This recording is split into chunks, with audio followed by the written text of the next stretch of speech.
Nah, saya mau bicara pada hal yang paling penting. Lelaki di rumah tangga itu punya kewajiban infak. Dalil Quran surah keempat ayat 34, paling kiri sebelah atas. Ar-rijalu qawwamuna 'alan nisa bima faddalallahu ba'dahum 'ala ba'din wa bima anfaqu min amwalihim. Tolong fokus di sini. Infak pertama, kepala keluarga kepada anggota keluarganya. Saat Dzulhijjah ini, coba antum evaluasi. Bukan hanya meningkatkan kuantitas infak. Saya tidak bicara uang belanja tambah misalnya, atau anak-anak tambah bekal, bukan. Coba Anda evaluasi, memasuki bulan Dzulhijjah ini, selama Anda berikan nafkah untuk keluarga, berapa di antara nafkah itu yang sudah mendekatkan keluarga kepada Allah Subhanahu wa Ta'ala? Cek. Anak-anak disekolahkan di mana? Antum capek-capek cari kerja, dibiayai, tiba-tiba setelah dewasa dia tidak bisa sholat. Jenazah tidak bisa menyolatkan antum. Antum meninggal tidak bisa mengafani antum. Apa investasi antum? Gak ada gunanya di situ. Hanya dunia saja. Kalau cuma mengangkat status dunia, antum ketinggalan. Yang belum beriman pun mereka sudah mengangkat anaknya demi status dunia. Anda pengen anak juara matematika, anak orang lain sudah dapat Nobel. Makanya saya katakan, kalau berlomba untuk urusan dunia itu kecil. Nilainya nggak ada. Celupkan air ke dalam gelas, angkat sedikit, tetesan pertamanya dunia. Cuman segitu nilainya. Tidak berlomba untuk akhirat. Begitu Anda lombakan anak Anda untuk akhirat, maka dia akan jadi pemenang termasuk dalam urusan dunianya.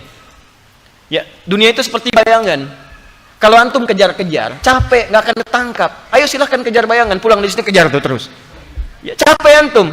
Caranya berbalik dari bayangan, maka bayangan akan mengikuti Anda. Cari akhirat, Anda tidak akan ketinggalan dunia. Ya. Silahkan cek orang-orang dulu, mereka penghafal Quran, ahli hadis, tapi ahli matematika juga, ahli fisika, ahli kimia, ahli macam-macam. Dan bukan aib kalau anak kita misalnya sekolah dalam umum, gak ada masalah, tapi hadirkan nilai Quran di dalamnya, hadirkan hadisnya. Cek lagi rumah yang antum kemudian titipkan pada istri ketika antum bekerja, jadi apa di dalamnya? Cuman sekedar tidur, istirahat, masak dan sebagainya. Jangankan Anda yang belum beriman pun bisa menggunakan rumah seperti itu. Pernah nggak rumahnya dipakai zikir? Majlis ilmu, tempat untuk bermunajat kepada Allah, tempat untuk mendidik anak-anaknya dekat dengan Allah. Ada nggak ruangan untuk baca Quran untuk anak-anak? Ada nggak contoh untuk salat berjamaah? Ada nggak si kecil punya sajadah? Jangan-jangan anak nggak bisa salat bukan karena mereka sulit diminta salat, karena antum nggak pernah memfasilitasi dengan infak itu supaya mereka salat. Coba lihat pakaiannya, pernah nggak berikan pakaian khusus untuk salat? Coba lihat kelengkapannya, jangan-jangan di kamarnya cuma novel yang dikoleksi, bacaan Quran tidak pernah ada, mushaf tidak ada. Bagaimana Anda bisa berdoa menjadikan anak yang soleh sementara Anda tidak memfasilitasi anak Anda untuk soleh?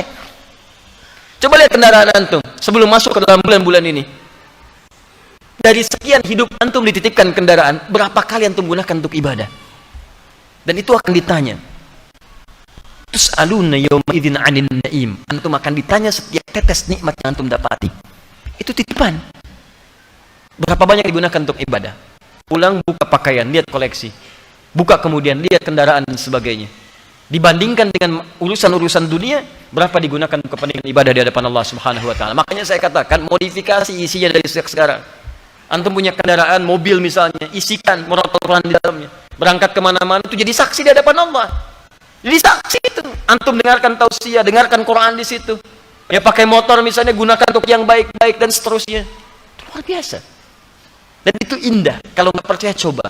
Bikin visi dari sekarang, perbaiki keluarga, nafkah yang digunakan, gunakan untuk kepentingan nilai-nilai kebaikan sebagai tuntunan syariat. Maka Allah akan titipkan keberkahan di dalamnya.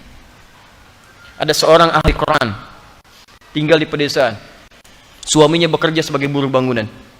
Istrinya itu ngambilin kayu. Masya Allah. Kadang-kadang tidak malu.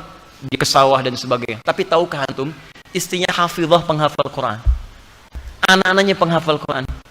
Suami pulang ke rumah cuma 500.000 dibawa, tapi tidak pernah ada keluhan di lisannya. Yang dia katakan, Masya Allah, Alhamdulillah, Abi bawa uang banyak sekali, banyak sekali.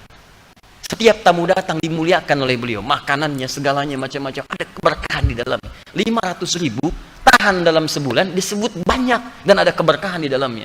Antum 5 juta, 15 juta masih merasa kurang, butuh berapa lagi? Coba cek lagi.